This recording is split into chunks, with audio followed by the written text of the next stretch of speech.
Le contexte du projet, nous travaillons en fait nous sommes un éditeur d'une solution de core banking pour l'ensemble des pays hors zone euro du groupe BNP Paribas.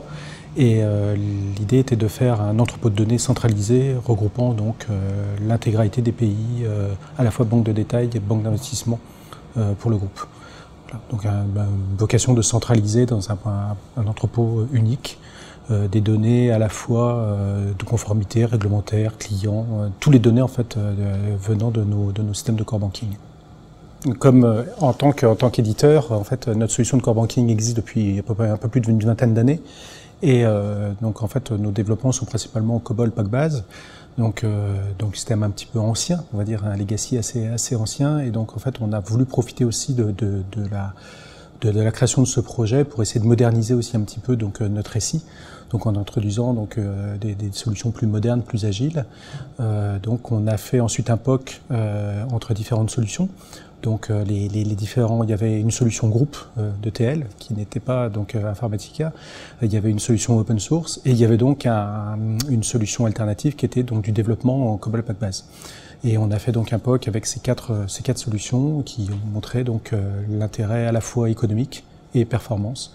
C'est-à-dire que la solution Power Center était pour nous la solution à la fois la plus performante et la moins coûteuse des quatre solutions. Alors les points clés du projet ont été de plusieurs ordres. Il y a eu un point clé, je dirais, organisationnel. C'était une solution nouvelle en fait pour le groupe en termes de choix technologiques, qui n'était pas d'ailleurs la solution historique en termes de TL dans le groupe. Donc il a fallu arriver à montrer à notre production que notre choix de solution était le bon.